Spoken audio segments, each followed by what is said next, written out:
Tonight on ABC News Live Prime, the crisis at America's airports gets even worse.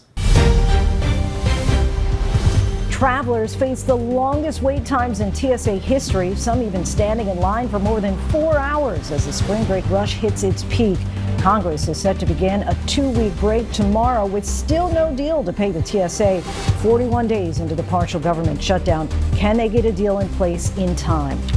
I'm Matt Rivers reporting in Doha tonight. Tonight, the president's new promise that he will delay the deadline for Iran to make a deal with the United States or face the destruction of its power infrastructure in 10 days. Also, Israel saying it has killed the Iranian Navy chief, what that could mean for the future of the Strait of Hormuz. Savannah Guthrie's heartfelt interview, the moment she learned her mother Nancy was missing and why she's feeling guilt. I just said, do you think because of me?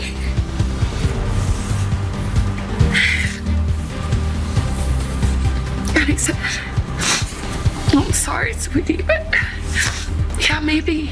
Former Venezuelan President Nicolas Maduro and his wife in court today asking a judge to toss out their drug trafficking indictments. The nasal spray that could change the lives of those who suffer from treatment-resistant depression. There's people walking around with smiles. You have no idea what's going on underneath. And I was one of those people. On this Equal Pay Day, the gender pay gap has widened, but by how much? How some Iranian Americans are showing their own form of resistance, creating space to celebrate their culture as they grapple with the uncertainty of war. Oh, I'm smiling because that's the defense against the against the darkness that we live in. And play ball. It's opening day for Major League Baseball. We have a preview of a busy season ahead. From ABC News World Headquarters in New York, this is Prime with Lindsay Davis.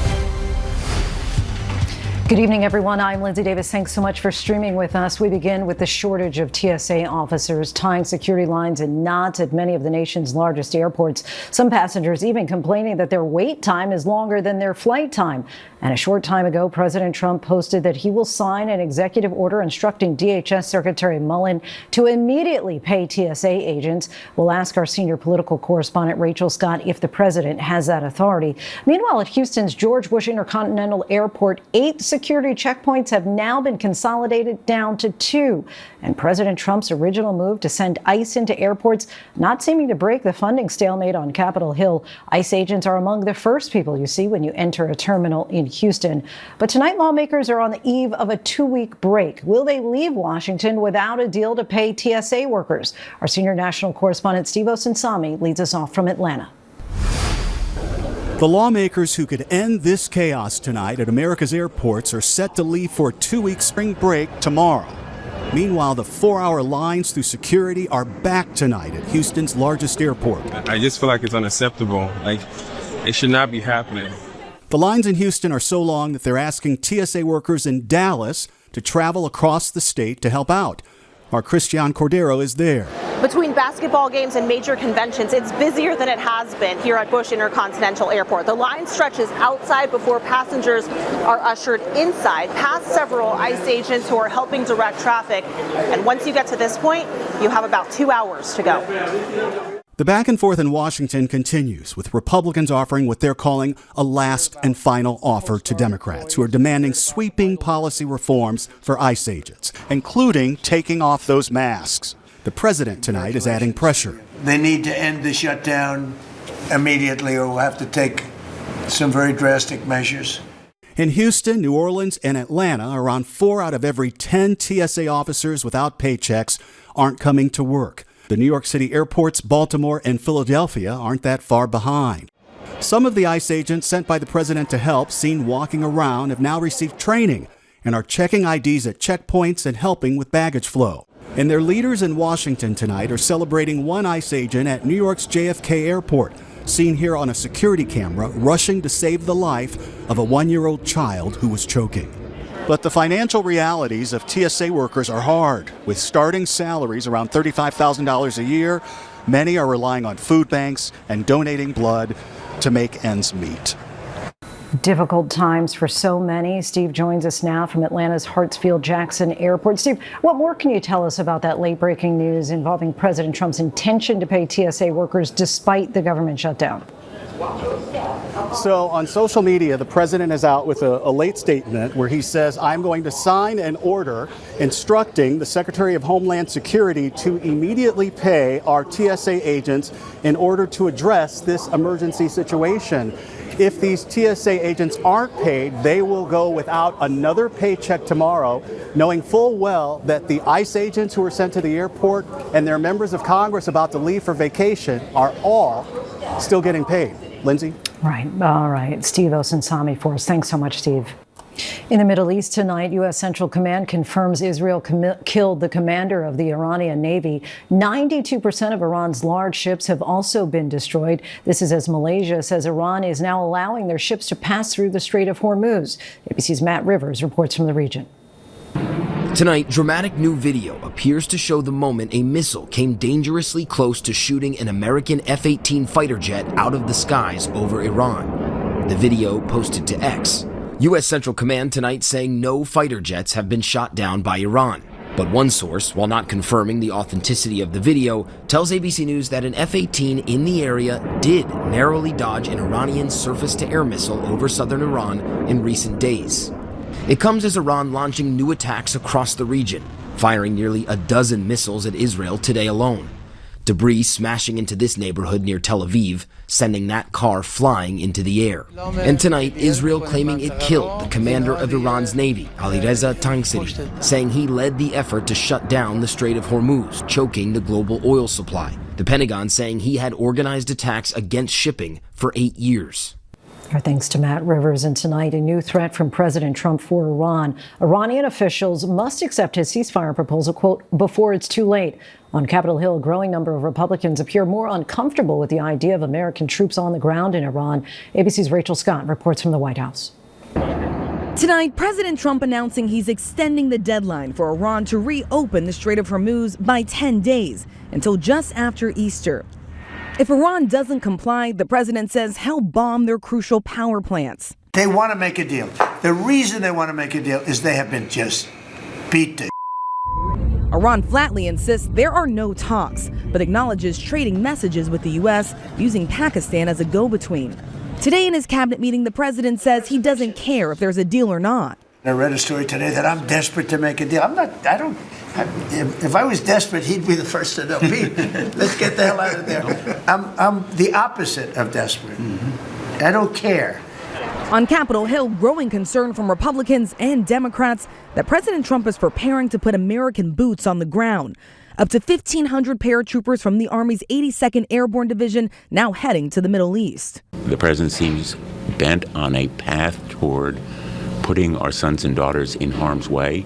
That is reflected in the classified briefings I receive, as well as the public actions. The Republican chairman of the House Armed Services Committee complains we're just not getting enough answers, a theme from several Republicans today. Should the American people be prepared for American troops on the ground in Iran, and is that something that you're comfortable with? I don't know. I think that if the president decides to commit troops on the ground, he needs to come talk to us in Congress. That's a major step. Is that something that you would be comfortable with personally? I hope it would not come to that. That would be a concern to me. Lots of concern there. Rachel Scott joins us now. And Rachel, quickly pivoting back to the partial government shutdown and TSA officers going weeks without pay at this point.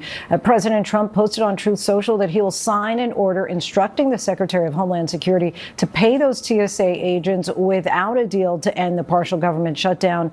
Does the president have the power to do this? Yeah, this is an open question tonight, Lindsay. Listen, I saw this on social media. I immediately picked up the phone, started calling some officials over at the White House and some congressional Republicans as well to ask under what authority does the president have to do this? And that answer tonight is still unclear. It's unclear if the president's going to try to redirect some existing funding to pay these TSA agents who have now gone without pay for several weeks. But there are still major questions that if the president's going to do this now, why not do this sooner? We are now more than 40 days into this partial government shutdown, and those TSA workers have gone without pay for quite a long time, Lindsay. They sure have. All right, Rachel Scott from the White House for us. Thanks so much, Rachel. For more now, we're joined by President Trump's former national security advisor in his first term, also former U.S. ambassador to the UN under George W. Bush, John Bolton. Ambassador, we thank you so much for your time. You've said that this war started as a regime change operation, but now the president has been looking for a way to get out of this. If you were in the Situation Room today, what advice would you be giving the president to try to do just that?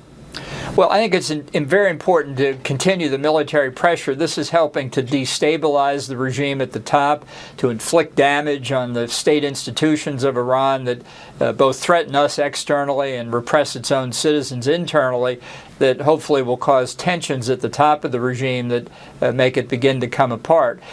Obviously, one thing that's critical, though, is to reopen the Strait of Hormuz as soon as possible to relieve the pressure on international markets. But maybe the most important thing of all is to do more to aid the opposition inside Iran, to provide them with support, telecommunications equipment, money, weapons if they need it, because the opposition and defectors from the regime are going to have the main responsibility to, if there's still a chance, to overthrow the regime. And I'm just not sure we've done much, if anything, to help them out. And you believe the correct objective is overthrowing the regime. In your view, would that require boots on the ground? I don't think it requires boots on the ground. I don't think Trump's going to put any substantial force on the ground. There may be special missions that they carry out, but certainly nothing in massive size. So that means if there's any chance, it's going to have to be the people who are obviously quite intimidated by the massacre the regime committed back in January when they machine-gunned protesters in the streets and killed upwards of 30,000 people. Were mistakes made by the Trump administration in the early days of this war? Well, I'm still not clear why we didn't address the threat of the Strait of Hormuz being closed really right at the very beginning. It was a well-known threat, as was the threat of the regime attacking the Gulf Arab states, which they've done since then. And I think perhaps more could have been done to get ready to clear the strait if we had acted early. I think the big risk now, though, is allowing the regime to remain, because if you put this wounded animal basically back in, leave it in power, and then allow oil shipments to resume for all the Gulf states, Iran will earn considerable money, and the regime will build back its nuclear weapons program, build back its ballistic missile program, build back its support for international terrorism, and in a finite amount of time, hard to say how much, but within sight, they will be right back where we were when we started the war. Was Iran at the start of the war an imminent danger to the U.S.? No, I don't think so, based on what I know. But I don't think that's a necessary requirement. I don't think the United States is required to wait until our civilian population is imminently threatened by an Iranian nuclear attack or a North Korean nuclear attack or anybody else. I think this is a responsible way to act preventatively to avoid that situation coming up. You've been in the room with President Trump in so many situations. Is there anything that you can share about his prior comments on Iran during the first administration, perhaps, that might inform some of what we're seeing today? Well, he has always been correctly focused on eliminating Iran's nuclear weapons program. But I think what's become clear over decades is that you can mow the lawn on that program as many times as you want, as we did last summer in what people call the 12-day war, and as we've done in this attack. The Iranian regime just grows it back, and that's the same is true for its support for international terrorists like Hamas and Hezbollah. And now, really, a third major threat. They can see exactly what happens when they close the Strait of Hormuz. A normal nation wouldn't do that, but this is not a normal regime, which is why dealing with it in a diplomatic fashion simply will not work. You've criticized President Trump a lot since leaving the administration. If he picked up the phone, though, today and asked you for your advice, would you take his call?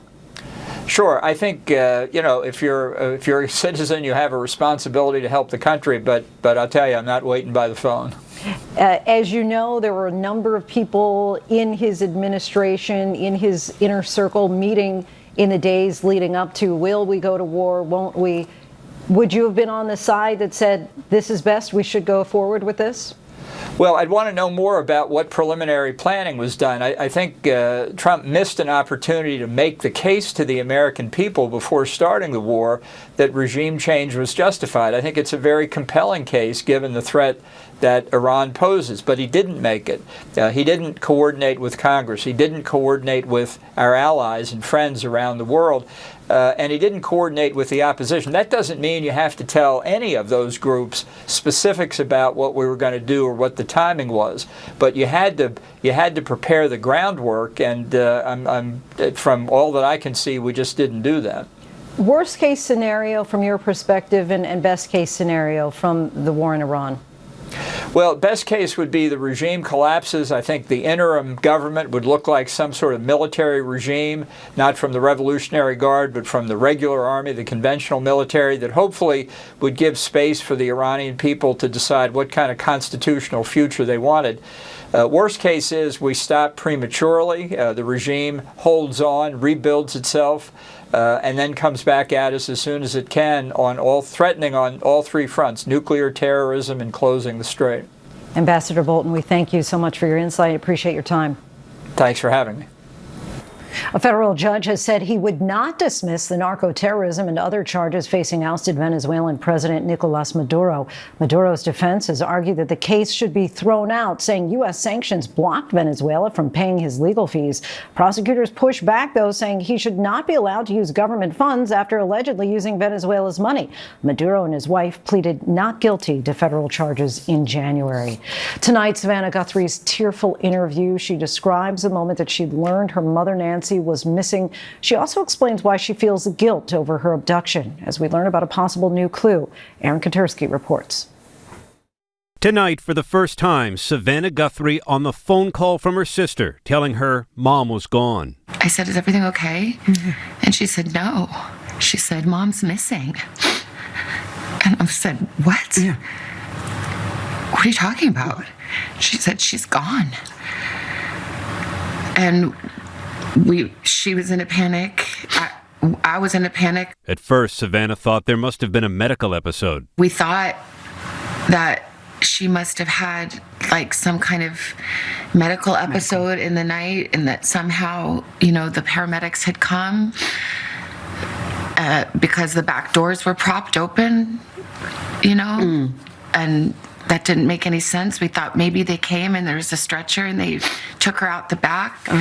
But her phone was there and her purse was there and all her things. They knew their mother would not have wandered off. My mom, she was in tremendous pain. Yeah. Her back was very bad. She was trying to, on a good day, she could walk down to the mailbox and get the mail, but most days not. So there was no wander off. And the doors were propped open. Yeah. And there was blood on the front doorstep. And the Ring camera had been yanked off. Savannah says her brother Cameron suspected immediately their mother had been taken. He said, "I think she's been kidnapped for ransom." And I said, "Yeah. What? Yeah. Well, why? What?" And then, it sounds so like, how dumb could I be? But I didn't want to believe. I just said, "Do you think because of me?"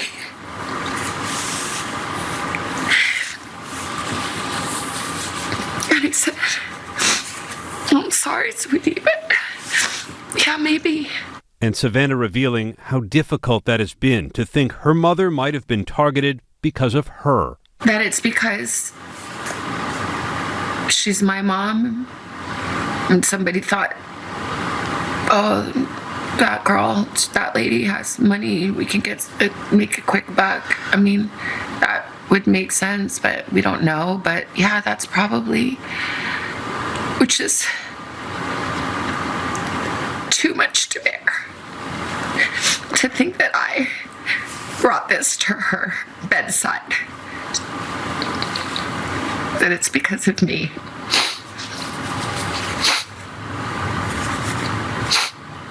And I just say, "I'm so sorry, Mommy." After Nancy Guthrie disappeared, the family received a ransom demand that Savannah now believes came from the kidnapper.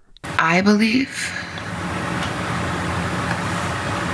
the 2 notes that we received, that we responded to, I tend to believe those are real. We received your message. At the time, the family's response to those notes acknowledged the 84-year-old may no longer be alive. And tonight, Savannah remains haunted by video of the suspect. It's just totally terrifying. And I can't imagine that that is who she saw standing over her bed.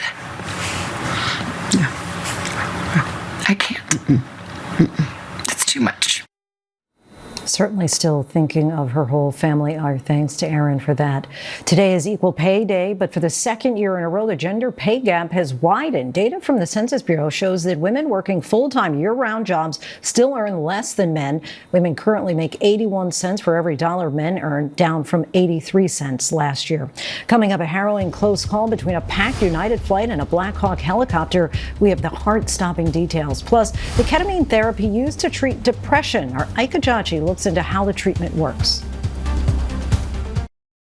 According to the National Institutes of Mental Health, nearly 3 million Americans suffer from treatment-resistant depression, or TRD. Depression that, for the most part, cannot be alleviated by antidepressants or therapy alone. Ketamine, administered intravenously by a licensed professional, has helped some of these patients, but the treatment is time-consuming and can be costly since its use to treat depression is off-label and therefore not always covered by insurance. But early last year, the FDA expanded the approval of a nasal spray named Spravato. Its active ingredient, esketamine, is derived from molecules of ketamine, but it has its own unique chemical composition, and some doctors say it's been a game changer. Our Ika Jachi reports. It feels like you're in the center of the universe, or the center of a rainforest, or the center of the ocean, or whatever it is that you're conjuring up, and it's just fantastic. Daphne's outlook here is completely different from how she used to always feel. Tired, achy, empty, sad, scared. It was all so much for me to absorb that I would just shut down. A mood that Daphne says she couldn't shake for decades. Oh my gosh, life was really terrible. It was. I never would hurt myself, but I just got to the place where I said, I just don't really want to wake up tomorrow. Growing up, however, she was just a regular kid from a regular New Jersey town. It was in her early 20s, she says, she began to feel differently. And in her 40s, where she was diagnosed with depression and knew something had to be done. It was the first time where I felt this is too sad and too empty of a life, not being able to get off the couch, sending my son and husband at the time off to school and work, and going right back. This can't be what life is really about. But Daphne says she would eventually find how challenging it is to manage her treatment-resistant depression. I'd go on a medication, and then I'd start to feel better, and then I'd start to get depressed again. And then we'd raise the medication, and then that was the cycle. I'm also going to have you fill out the patient update form. Okay.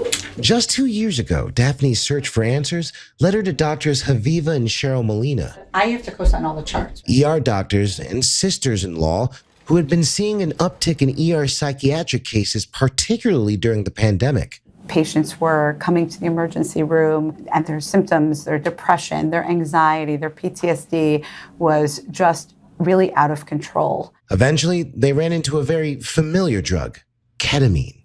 Ketamine was something we had worked with in the emergency room for many years, albeit in other contexts, but we were very intrigued by what it could do for people suffering with depression, anxiety, PTSD. Ketamine was first introduced into clinical practice in the 1960s as an anesthetic.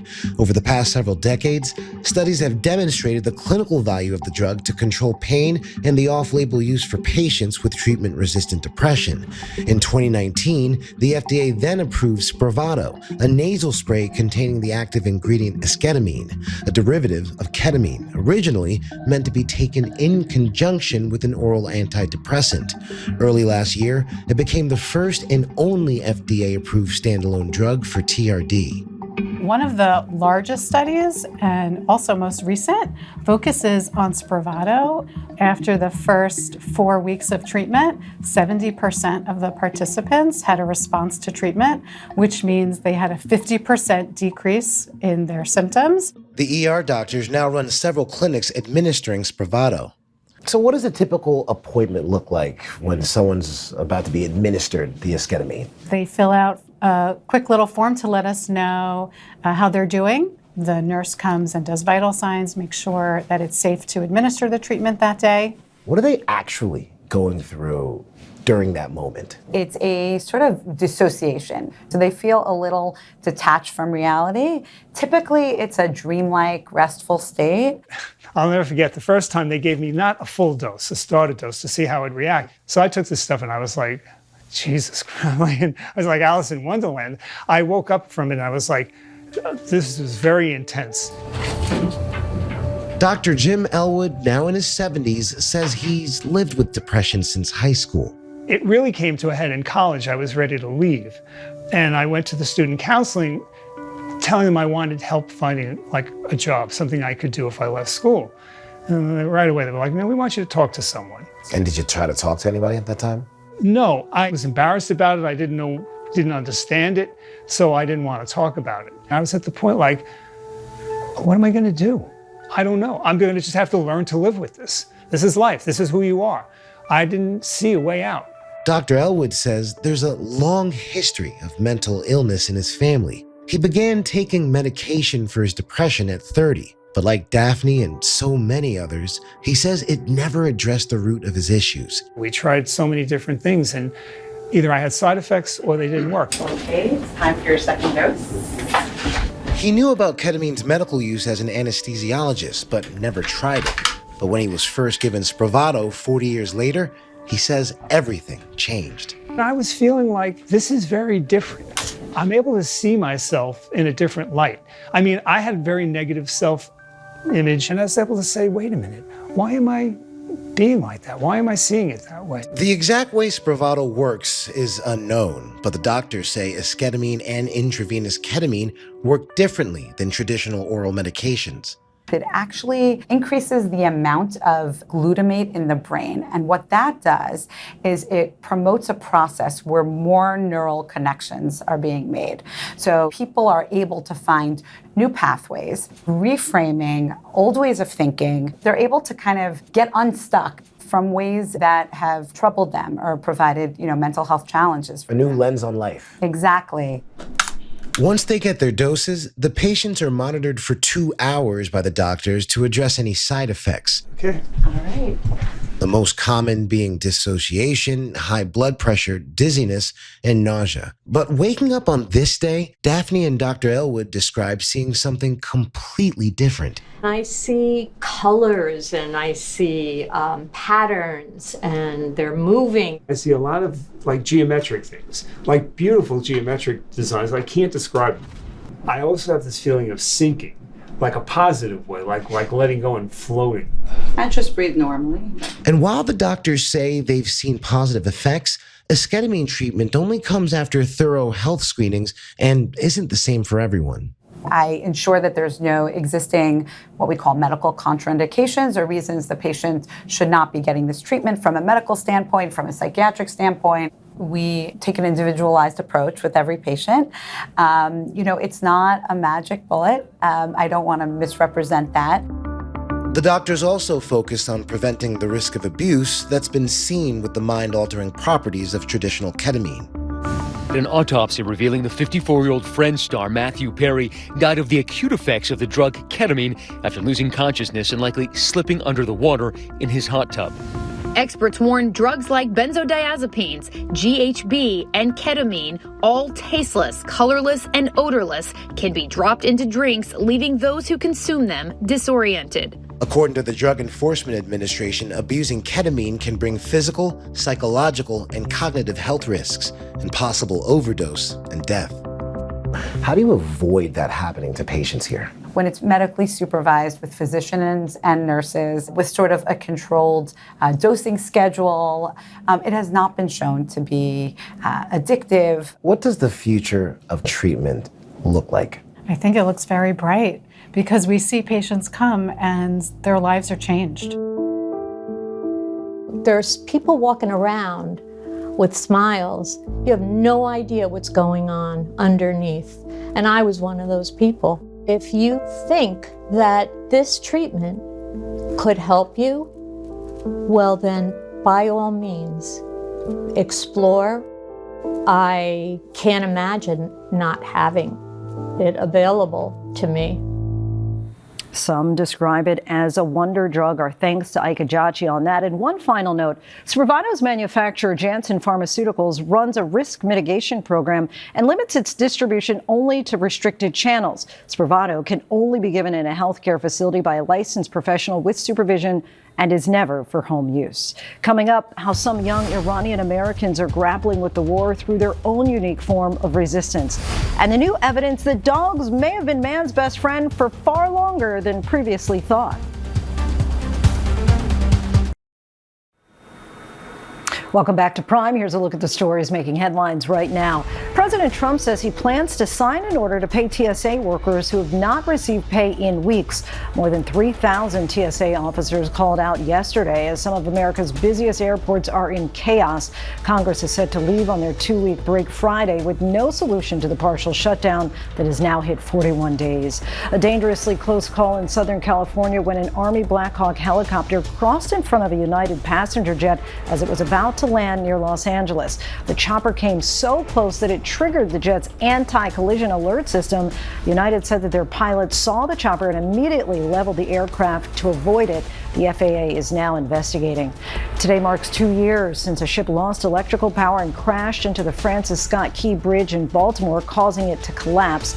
6 construction workers were killed. The Maryland Transportation Authority says demolition is finished and the design of the new bridge is now about 70% complete. The current target to reopen the new bridge is late 2030. And it's opening day for Major League Baseball. Arthur Green, who's 109 years old, threw out the ceremonial first pitch for the Baltimore Orioles. Mr. Green served the United States in World War II and the Korean War. He also threw out the ceremonial first pitch 3 years ago.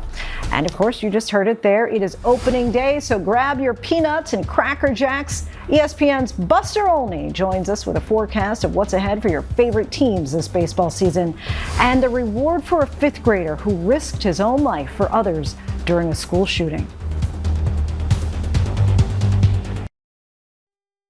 Welcome back, everyone. Major League Baseball kicked off the 2026 season last night in San Francisco as the Yankees topped the Giants. Today is officially opening day, and fans from coast to coast are filling the seats, grabbing a hot dog, and enjoying America's pastime.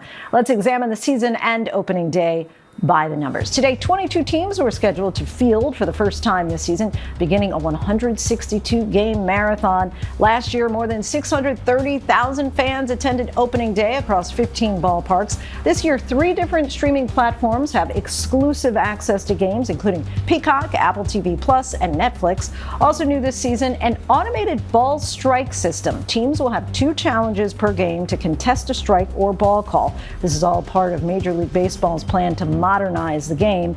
The reigning 2-time champion Los Angeles Dodgers look to become the first team since the 2000 Yankees to three-peat. The Dodgers enter the year with the highest payroll, just shy of $400 million. And lastly, opening day marks the beginning of new promotions at stadiums. This year, 6 stadiums are offering a 999 challenge box. That's 9 beers, 9 hot dogs, 9 innings. First introduced in Philadelphia last year, fans of the Mets, Rockies, Marlins, Royals, and the Giants can all enjoy the new culinary concept. A lot of beer and a lot of hot dogs there. For more on the start of the season and what to expect in the months to come, we welcome ESPN senior writer and baseball analyst Buster Olney. Thank you so much for joining us, Mr. Olney. We've had a lot of exciting action already today. Which teams do you think will surprise fans the most this year? Well, certainly going into the year, the big question, Lindsay, is if anybody can beat the Dodgers, right? They won back-to-back championships. You walk into their clubhouse, there's so many big names, and in the offseason, they added Kyle Tucker. I think that the Toronto Blue Jays demonstrated in that great World Series last year that you could beat the Dodgers in a short series. So I've had my eye on the Seattle Mariners. Coming out of the American League West, they have Cal Raleigh, Julio Rodriguez. They have an excellent pitching staff. And I kind of wonder about the Detroit Tigers, who have Tarek Skubal, who's won back-to-back Cy Young Awards, and a dynamic rookie, Kevin McGonigal, who in his first game today had 4 hits. Tigers could be dangerous. All right, Detroit is going to love to hear that. And we had our first successful challenge today with the automated balls and strike system in the Mets versus Pirates game. What do you make of the new system and the impact that it might have on the game? Yeah, it's going to fit in seamlessly within the sport. Look, there was a lot of speculation last year when we first heard about this that maybe the umpires wouldn't be on board. Some players told me privately that they wondered if the umpires would hold it against them if they asked for a challenge. But we saw in spring training that umpires, players, they were very much at ease with this. What's going to be interesting is teams will make up their own rules on who can challenge and who can't. Generally speaking, managers don't want pitchers to issue challenges because they get too emotional. Most of them will come from the catchers. Baseball seems to really have a lot of momentum right now. The World Series last year was thrilling. The World Baseball Classic shattered viewership numbers a couple of weeks ago. How does baseball keep up the excitement? Well, I think continued growth of the great young players that they have in the sport. You know, Vladimir Guerrero Jr., who was so great last October, he's 27 years old. Juan Soto, still a relatively young player for the Mets. Junior Caminero, the Tampa Bay Rays. So you have another season this year, and then in December, the collective bargaining agreement between the players and the owners is set to expire. And a lot of people in the sport are worried that fight will carry over into the start of 2027. That would be devastating for baseball. All right, who do you think is going to win it all? Could it be Detroit? So I think that anybody who picks against the Dodgers is just trying to be the most interesting man in the world or woman. Okay? I mean, they're that much better than any other team. I picked the Mariners because I just didn't want to be Captain Obvious. I wanted to be a little bit different. But when you look at the Dodgers with all their rotation, help with guys like Shohei Ohtani with that incredibly deep lineup, 3 future Hall of Famers at the top with Mookie Betts and Shohei Ohtani, Freddie Freeman, they will be incredibly difficult to beat. Well, it'll certainly be fun to see a three-peat if that happens. Buster Olney, thanks so much for joining us. Thanks, Lindsay. And coming up, the major decision from the International Olympic Committee about who can compete in women's events and why Five Guys is giving special bonuses to select employees. A $1,000 bonus for one burger chain's employees. Dogs may have become man's best friend earlier than we thought, and the newest Disney legend honorees magically unveiled today. These stories and more in tonight's rundown. Fifth grader Victor Greenwald was rewarded for his heroism during a school shooting last August at the Annunciation Catholic School and Church in Minneapolis. Greenwald was awarded the Citizen Honor Award from the Congressional Medal of Honor Society for using his body to protect a fellow student. Your actions remind us that courage is a choice, one that is still being made every day across this country. 2 children died and 28 others were injured in the shooting. The medal was presented by Kyle Carpenter, the youngest living Medal of Honor recipient who threw himself on a grenade to shield his fellow Marines while in combat in Afghanistan. Transgender female athletes are now excluded from women's events at the Olympics after the IOC agreed to a new eligibility policy.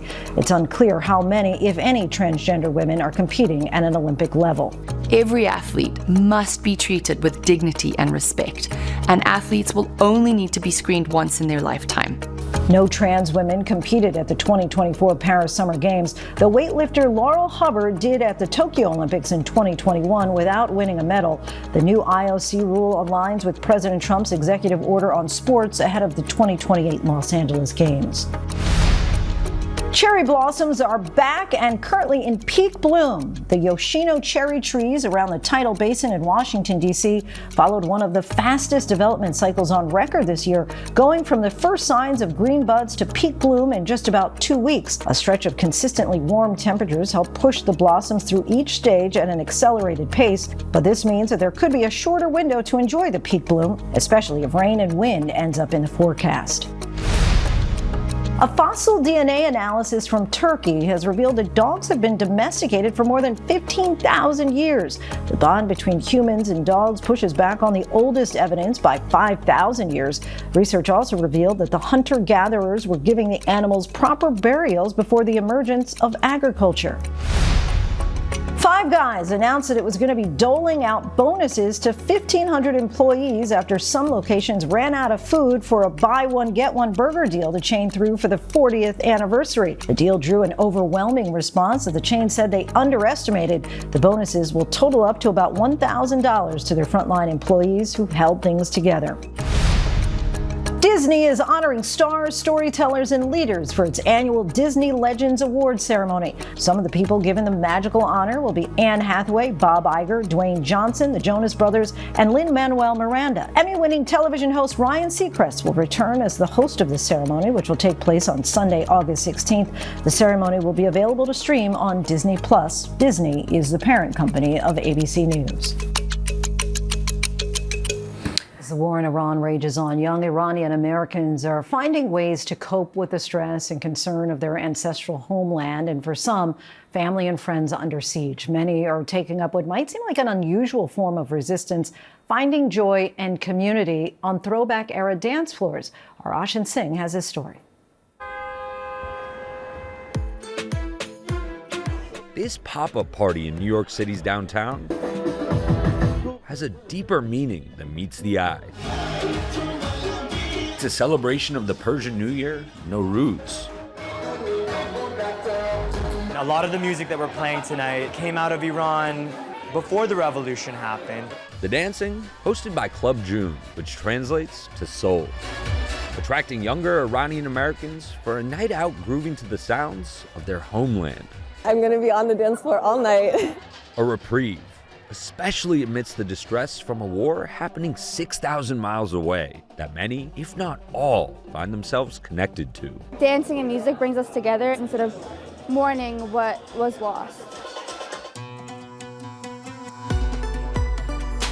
Around the 1970s, cities like Tehran stood as cultural giants in the region, hubs of music, film, art, and poetry. In 1979, there was a revolution, and you saw a major wave of Iranians flee and lose everything and start from scratch. Nightlife pushed underground, but celebrations endure for the diaspora in America. Nowruz is marked on the spring equinox. This is something that brings Iranians together. I know that this year it's come with mixed feelings and emotions.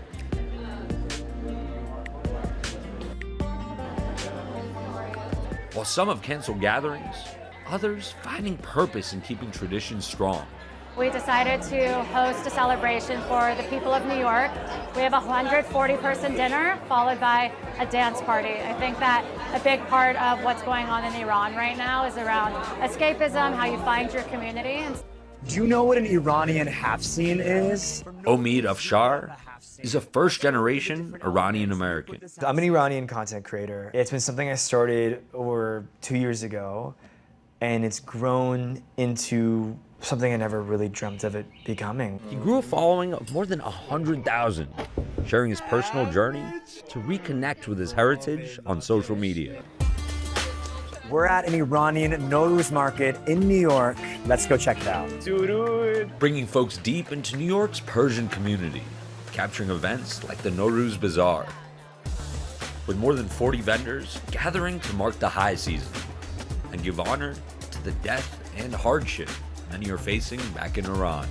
I was seeking for that, family come together, see the community, see all the happiness, and I think it worked. Everyone's Iranian. The artists are all Iranian. Everything has an element of back home in Iran integrated within it.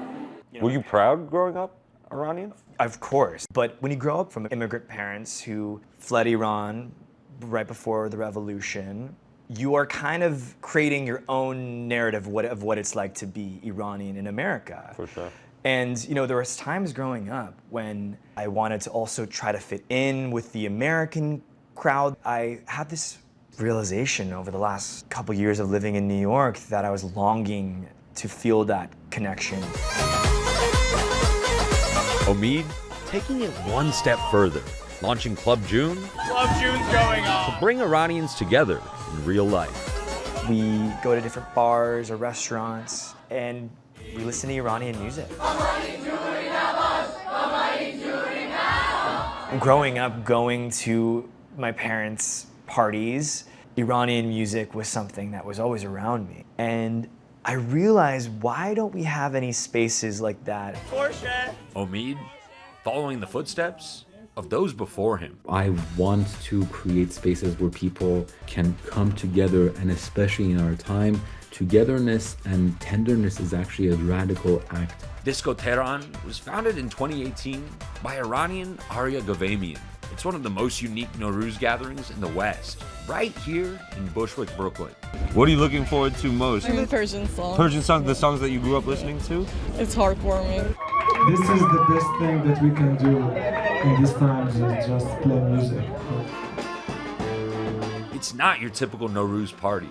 Disco Tehran is multicultural in nature, bringing together music acts across backgrounds.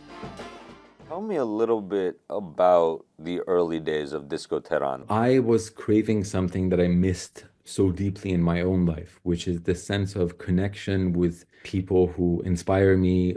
As Disco Tehran's lure expanded, it's popped up in Paris, Mexico City, Los Angeles, and even Rome. The dance floor is a place of resistance, really. It's a place for us to embrace humanity, embrace this moment of being together in a world that is very radically pushing us away from each other. How do you deal with the weight of what's going on in your home country? Here you are sitting across from me smiling. Oh, I'm smiling because that's the defense against the against the darkness that we live in. As Nowruz comes and goes, celebrating has felt like necessity in the face of tragedy for Iranians across the country. Nowruz is about the hope and the renewal and freedom. And this will remind us who we are and why we're here. Our thanks to Ashin for that. And that is our show for this hour. I'm Lindsay Davis. Be sure to stay tuned to ABC News Live for more context and analysis of the day's top stories. Thanks so much for streaming with us. Have a great night.